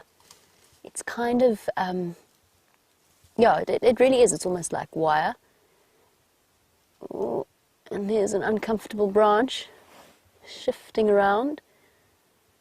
And with this stunning view of the bottom of his foot, you can actually see where those wrinkles in the tracks come from. I don't know if you have an American equivalent or something in your country, but we were just joking that he needs some Ingrams. Ingrams is a South African brand that you can use. It's a type of cream you can use for cracked elbows and knees and heels. And it's brilliant. It's perfect. It works for absolutely everything. He sort of looks like he needs it. read a fascinating article on elephants' wrinkly skin and the properties thereof. And so in theory, apart from increasing its surface area, which in turn increases the area available for heat exchange, it also, when they go and they have a mud bath, they have a wallow in the water, they splash themselves, the water goes into the cracks of the skin and then doesn't evaporate as quickly, so they stay cool for longer. A really interesting thought. I can't believe that's never occurred to me before, but now that we've mentioned it, it makes imminent sense. I've been tracking a male lion for the last, I'd say, about 500 meters, and it looks as though he's going to go straight into Torchwood. Hello, boy. Can we come say hello? It's okay. All right, boy. Here we go. Why are you all so testy this morning, Grouch? Okay. Obviously, we're going to let him go. He doesn't want to stick around. I don't know what's got them upset like this. The herd this morning was also, I think, a little bit on edge. And I think they're starting to feel the pinch of the lack of water. There's still water about, but they are starting to feel it in the form of having to move further and further afield for food. And there's an early trumpeting elsewhere as well, just a little bit ahead of us. So many elephants all over the show. I love that sound. Trumpeting off in the distance. And Natasha in Ontario, welcome to the Sunrise Safari. You were saying that a couple of days ago we saw elephants without... Sorry, I was listening to this elephant.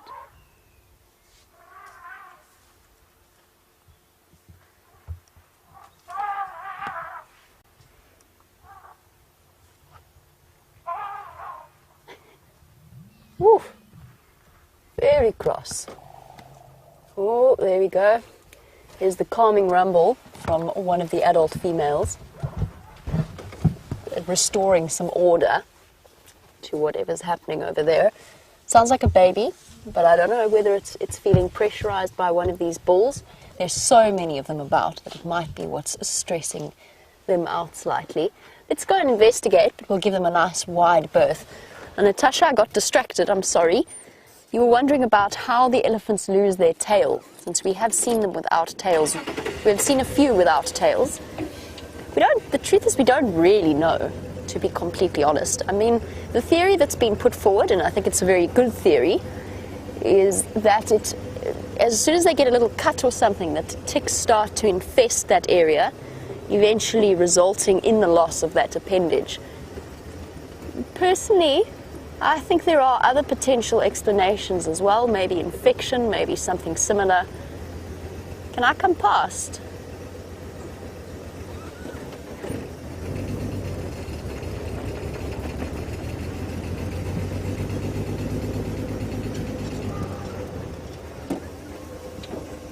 That is relaxed nicely. Hello, boy. There we go. That's better. You're a bit happier now.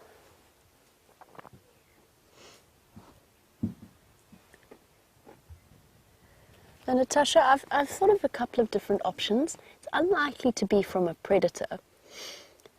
It could have got hooked on a thorn. The difficulty is, I mean, elephant skin is so incredibly thick. Yo! Somebody's incredibly upset back there. Elephant skin is unbelievably thick and basically impervious to most things. It's hard to imagine exactly how that elephant might have lost its tail. I think the most likely explanation is a little bit of a nick or a cut that then got infected. That would be my guess. It's not like the tailless lioness, where the explanation was very clearly that she had lost it due to hyenas. Both tailless lionesses, actually. Okay, should we go find out what this elephant is trumpeting at? Who knows, maybe the wild dogs have come dashing onto the property. You just never know. There's always that possibility. It happened the other day with James on Cheetah Plains, in the middle of a leopard sighting. Now let's go and investigate. Bye-bye, boy.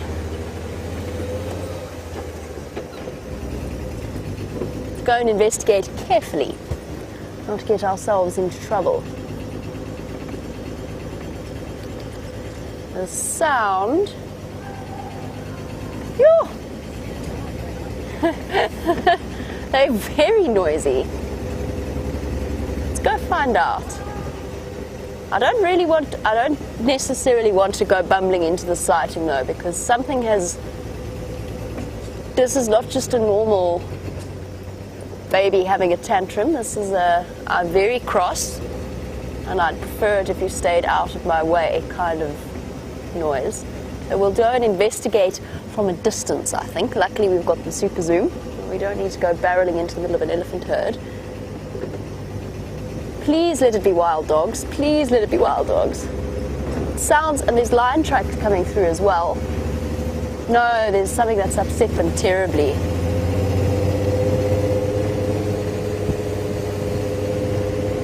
Okay, the lion tracks go straight into Buffelshoek across our boundary. I'm not stopping for them now. They're beautifully fresh. We missed him by just a few hours, I would say. But we haven't necessarily missed what... Yeah, those tracks go straight on the boundary between Torchwood and... what's that other property? Buffelshoek. Sorry.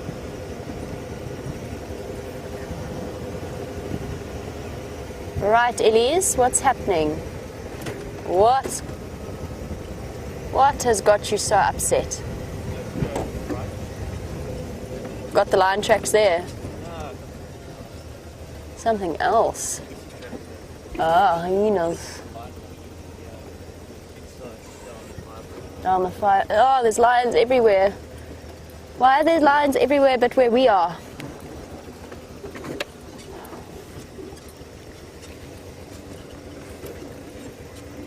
Trying to decide what the best approach for these elephants is going to be.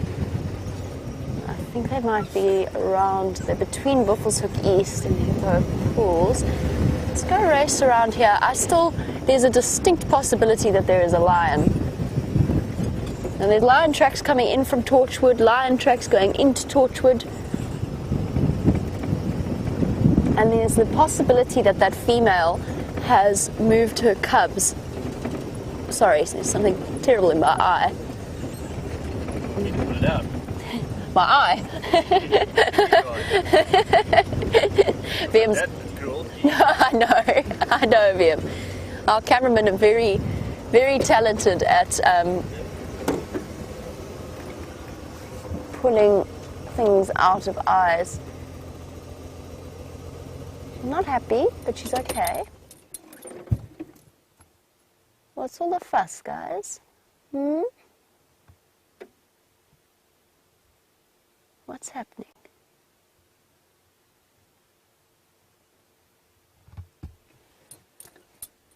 What's going on? What's got you so upset? Let's just go round. Let's make a loop. Told you there are elephants everywhere. Elephants absolutely everywhere. Let's go around and make a loop and just check. Bye-bye, girl. We'll come back and find you. Big female. While we go and investigate, see what's happening, let's head back to James for an update. We're just earthwork here at the moment, everybody. This is Twin Dams, which is now roughly the size of the Three Gorges Dam in China, which, while it does look a little unsightly now when it fills up with water, well, might attract a few animals, which would be nice. It's certainly a lot wider now, so we can drive across it without fear of sort of falling off. Anyway, I imagine it'll be finished in the next week or so. Let's try and make it off the side here. Right, we've come to the southern end of the reserve, and there, Brian, are the two batelier that live not far from here. They live on Leadwood Road, and there they are, flying about the place. I love watching them fly.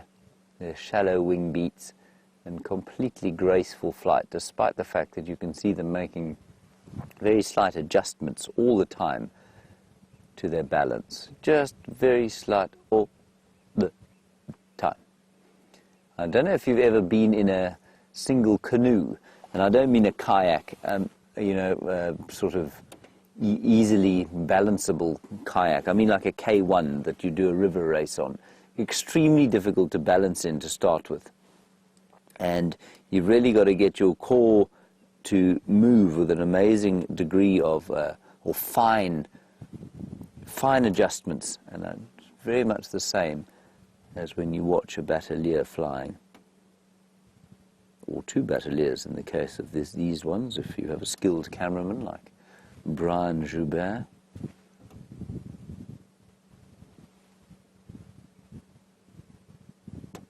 Just wonderful to watch.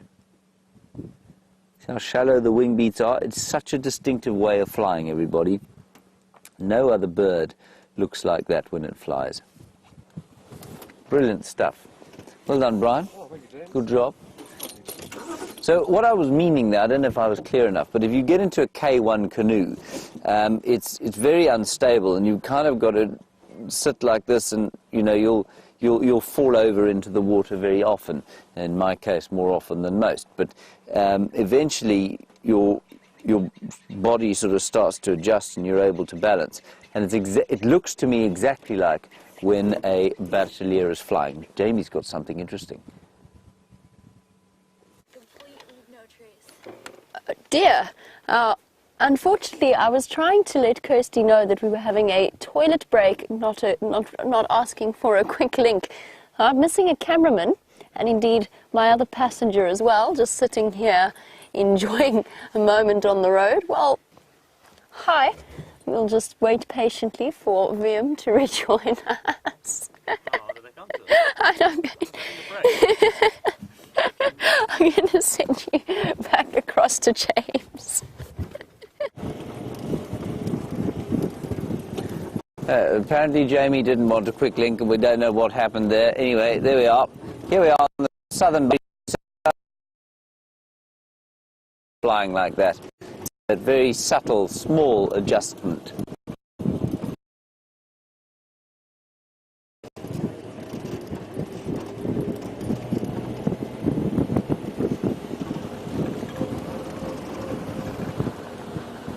So I think you lost me for a little bit there. I'm not sure if you can still hear me fine.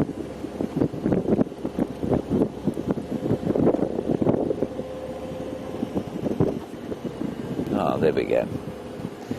Righty. Now, let's go down and have a look on Leadwood Road. See what we can find there, where the batelier have come from. Ooh, Brian, in this bush here is a chagra that has just hopped to the back. You probably just saw it move there, everyone. Looked like a brown crowned chagra. Wonderful call. No, I'm doing the black crowned chagra. This one goes. Oh dear. Let me just check that for you. Brown crowned chagra. Very nice call. All the chagras have got beautiful calls. Touch. Come on now. There we go. Search. Yes. Right, listen up.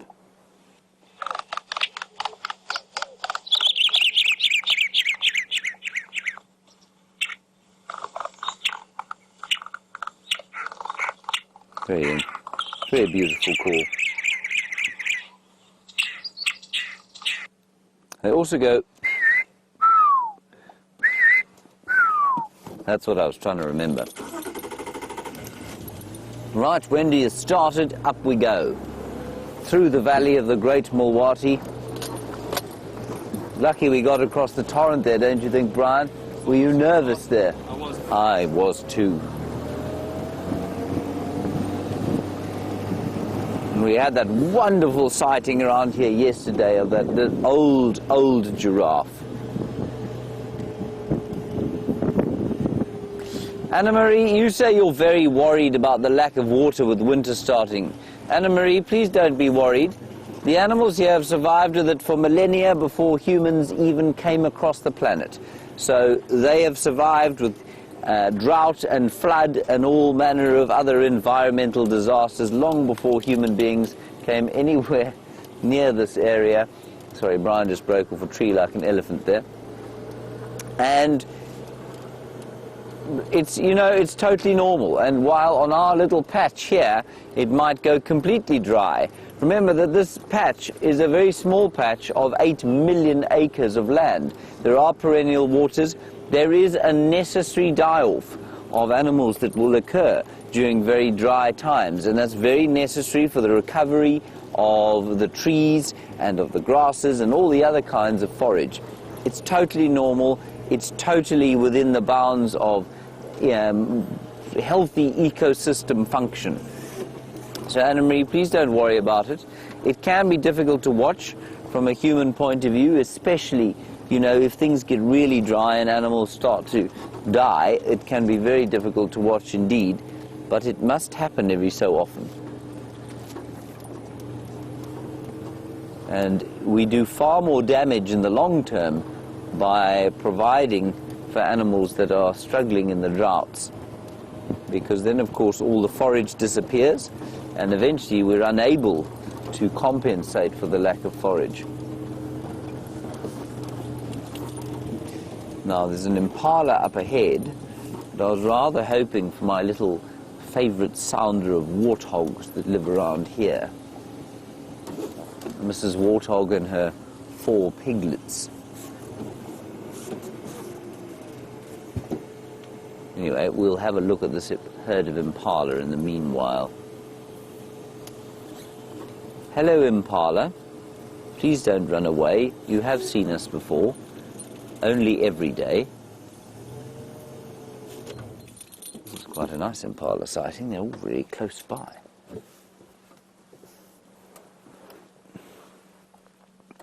And that impala is browsing, of course. I'm just trying to see what he's browsing on. And Nathan, while we look at them, we want to know what my favourite species of antelope is.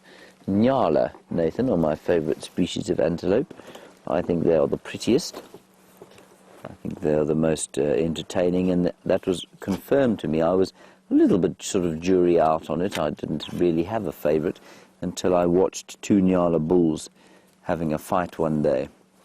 And it was quite the most impressive thing I think I've ever seen in the wild.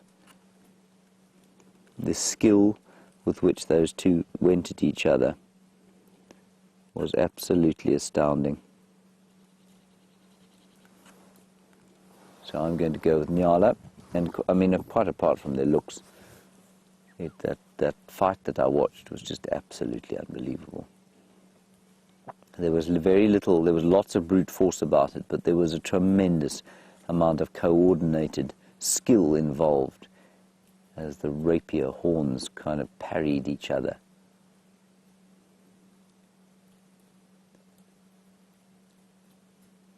Just listen to them feeding, everyone. See if you can hear. You'll hear the soft footfalls, and you'll just hear the tearing of vegetation as they pick leaves, grab the odd piece of grass.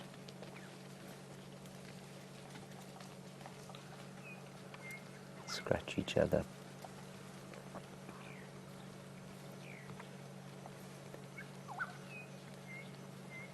It's really nice to hear that. Almost like rain. It is like, yeah, it's very, very similar. And in the background, a black-headed oriole.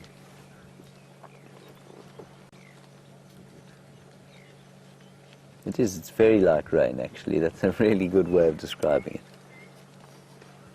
Right, well, that's our herd of impala. We can press on now. I thought I might try and take a picture, but I didn't manage to get one.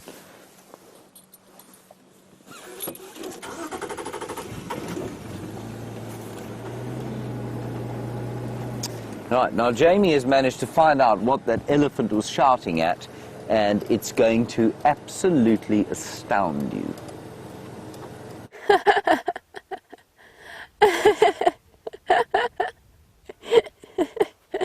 I don't think this is what the elephants were shouting at, although I wouldn't blame them, because this is one of the biggest millipedes we've seen out here. Look at the size of this thing. It is absolutely enormous. Gonna bite you. If this is going to bite me, he won't bite me. Millipedes, although they look really, really creepy with their many, many legs, are actually completely harmless herbivores, also known as shongololos in South African colloquialism. A millipede. And my millipede is on a mission. I will return him once we're done, and I'm going to put him back in exactly the same spot because it is cold at the moment. Oh dear. Oh no, yes, that's better. Don't go up my sleeve, please. This is incredible. Look at how big he is compared to the size of my hands. He is just enormous. And those incredible segmented bodies, multiple legs. It's the strangest feeling having a millipede walk on you. And when we're done here, I'm actually going to give it to Chelsea to experience for the first time exactly what it feels like. They're little legs moving in waves. I'm going to pop it on the dash so that you can see it in motion.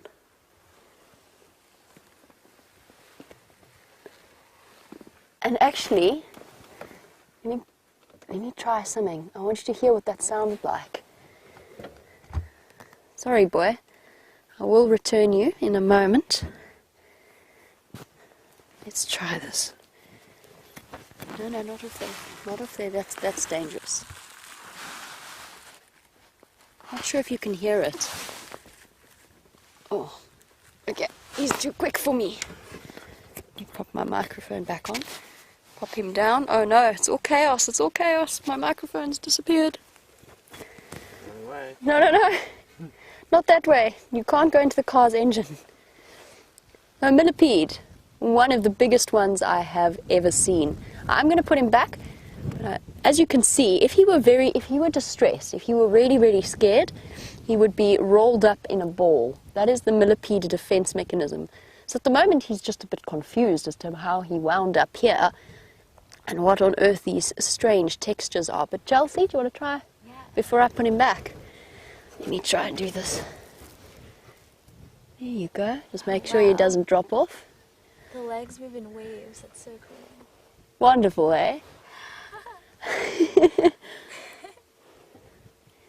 I love sharing these moments with people for the first time.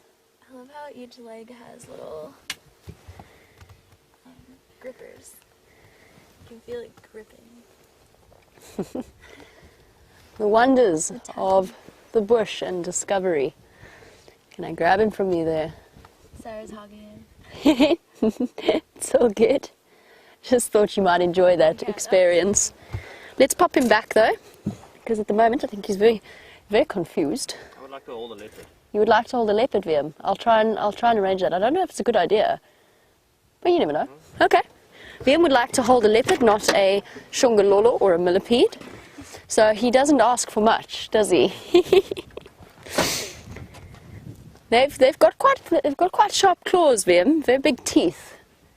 The leopards. I think I'm content with my millipede, where the worst that can happen when you hold a millipede is that he might defecate on you. This is exactly where we found him, so I'm going to return him there. There you go. One of the biggest millipedes we have seen in a very long time.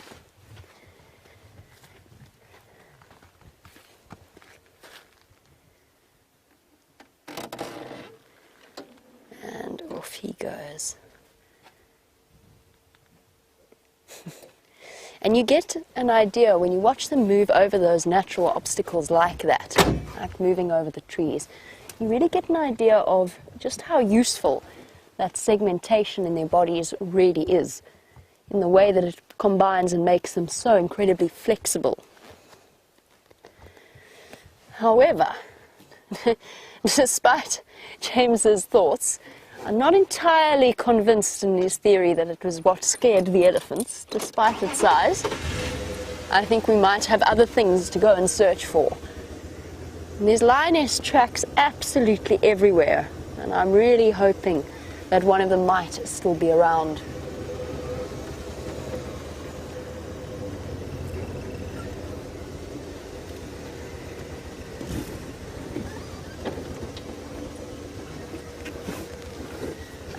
Sham son, you were wondering about whether or not the elephant noise might have been due to an elephant giving birth. It's a possibility, but it's highly, highly unlikely, and I'll tell you why. An elephant birth itself actually tends to be a very quiet affair. Now, any animal that is giving birth out here does not want to draw attention to itself in any way, shape, or form. They're at their absolutely most vulnerable in those moments, and they don't want lions or hyenas, not lions, lions or hyenas or any other predator to be attracted to the sound of it. So actually, elephant birth, much like all the other births, tends to be exceptionally quiet, and the whole herd will gather around and protect that individual. And it is something that I would absolutely love to be able to show you on a live safari, but it would be very, very difficult to do safely, because the elephants become exceptionally protective of that female. And you don't really want to mess with a female elephant protecting her family. I wish I knew what had upset them though. Still trying to figure it out.